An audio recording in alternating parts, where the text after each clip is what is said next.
한국 유조선을 납포한 이란이 대규모 군사훈련을 감행하고 있어 긴장감이 높아지고 있습니다.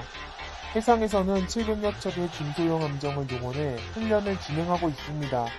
대다수를 차지하는 소형 경비정은 한국해미 납포에 동원된 함정과 유사한 형태입니다. 한국해미호는 이 훈련 장소에서 450km 떨어진 항구에 정박되어 있습니다. 이뿐만 아니라 지상에서는 대규모 무인항공기 훈련도 진행되고 있습니다. 이란 중북부에서 무인 드론 수백 대의 모습이 포착되고 있습니다. 긴장감이 높아진 상태에서 육해공군 훈련을 통해 힘을 과시하고 있는 것입니다. 특히 훈련이 시작된 날도 청해부대 최영함이 호르무즈 인근 해역에 도착한 날입니다. 이런 상황 때문에 한국의 원해 작전 능력 향상 필요성이 더욱 주목을 받고 있습니다. 일각에서는 한국이 만만해 보여서 이런 행위를 했다고 보는 시각도 있습니다. 하지만 국방력에 있어서는 한국이 이란보다 훨씬 앞서 있는 것이 사실입니다. 글로벌 파이어 파워에 따른 군사력 순위를 봐도 한국이 6위이고 이란은 14위를 차지하고 있습니다. 해군력을 비교해보면 한국은 구축함을 포함한 프리기탄이 30대인 반면 이란은 단 7척에 불과합니다. 반면 순찰함 342대를 포함 소형 함정에서는 이란이 3배 이상 많은 상태입니다. 즉 화력면에서는 한국이 절대 뒤지지 않지만 원해에서의 압박카드는 부족한 상황입니다. 미국도 이런 이유 때문에 걸프 해역에 항공모함 니미츠-5를 주둔시켜 놓고 있습니다. 호르무즈 해협은 폭이 고작 54km에 불과해 이란이 마음만 먹으면 언제든 봉쇄할 수 있습니다.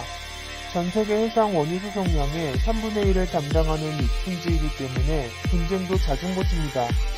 이란 해군은 2019년 6월에도 이곳을 통과하는 영국 유조선을 납포하기도 했습니다. 한국은 원해에서도 작전 가능한 경항공모함 도입 필요성이 꾸준히 제기되어 왔습니다. 항모의 중요성은 6.25 한국전 당시 이미 경험한 적이 있습니다. 영국은 71년 전 항공모함을 보내 함상 전투기 수십 대를 출격시키며 한국을 도왔습니다. 미국 또한 여러 척의 항공모함을 보내 북한군과 중공군을 몰아내는데 큰 힘이 됐습니다. 한국전에서 함재기 출격은 전체 공중작전의 41%였고 베트남전에서는 50%였습니다. 고정된 지상 활주로가 쉬운 표적이 된다는 것을 감안하면 항모의 중요성은 더욱 큰 상태입니다. 한국이 경항모 보유 계획을 처음 공론화한 것은 1996년 김영삼 정부 시절부터입니다. 당시 주변국과 불필요한 갈등을 야기할 필요가 없다며 군 내부에서도 반대가 강했습니다. 여기에 한반도 자체가 불침 항모이기 때문에 필요 없다는 주장도 많았습니다. 이렇게 유야무야됐지만 주변국은 2010년 들어 잇따라 항모 도입을 시작하고 있습니다. 중국은 2012년 첫 항모를 취역한 데 이어 2040년까지 6척을 준비 중에 있습니다.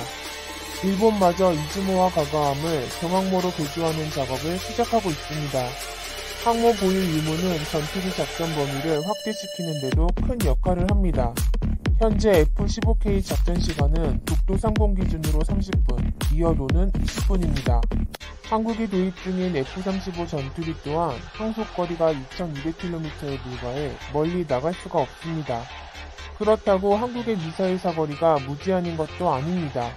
현재 최강 미사일로 꼽히는 현무4도 사거리가 800km로 묶여있는 상태입니다.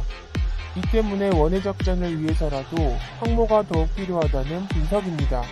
일본도 이즈모와 가가함을 남중국해와 인도양까지 보내 군사적 존재감을 과시하고 있습니다. 게다가 올해는 영국 항모전단 퀸 엘리자베스도 동아시아로 파견돼 중국 견제에 동참할 방침입니다. 영국 퀸 엘리자베스호는 2017년에 취역한 65,000톤급의 최신의 항공모함입니다. 반면 한국은 지난달 예산 심의에서 항공설계비 101억 원이 1억 원으로 삭감된 바 있습니다. 일부 국회의원들이 또다시 한반도 불침 항모론을 내세워 반대 입장을 보였기 때문입니다. 하지만 지난달 30일 합참회의에서 반전이 나왔고 항모 건조에 대한 소요 결정이 내려졌습니다. 해군이 23년 전과 달리 합참을 설득한 논리는 율곡2위와 서해 유성룡의 살이었습니다. 율곡2위는 1592년 임진왜란 전 친만 양병설을 주장했던 인물입니다. 당시에도 나라가 이렇게 평화로운데 무슨 전쟁 준비냐며 비난을 받았습니다. 왜군을 물리치는데 큰 역할을 한 유성룡도 징비록을 통해 미리 전쟁을 막지 못한 것을 반성해야 한다고 했습니다. 이순신 장군 또한 임진왜란 발발 한 해전에 전라자수사로 부임해 만반의 준비를 했습니다. 즉 주변국 수준에 이르지는 못하더라도 최소한의 억지력은 필요한 것입니다. 한국보다 군사력이나 경제력이 낮다고 여겨지는 이탈리아, 브라질, 태국 등도 이미 경항모를 보유하고 있습니다. 한국형 경항모는 3만 톤급의 20여 대의 함재기가 탑재될 예정입니다. 20대 가운데 12대는 수직 이착륙이 가능한 F-35B 스텔스 전투기이고 나머지 8대는 잠수함 비행과 병력 수송 등이 가능한 작전 헬기로 채워질 예정입니다. 20년 전과는 달리 항모 건조기술 180여 개 항목 중 이미 160여 개를 보유하고 있습니다. 다른 기술도 국외 협력 등으로 충분히 확보할 수 있는 상황입니다. 영국 롤스로이스는 벌써부터 부품 납품을 위한 러브콜을 보내고 있습니다. 한국 경항모에는 KDDX의 다기능 위상배열 레이더를 설치할 계획입니다.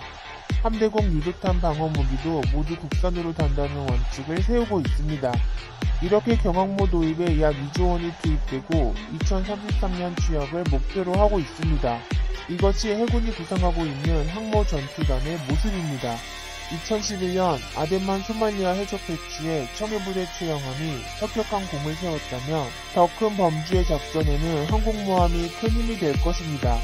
그 누구도 우습게 볼 수 없도록 확실한 군사력을 확보하길 바랍니다.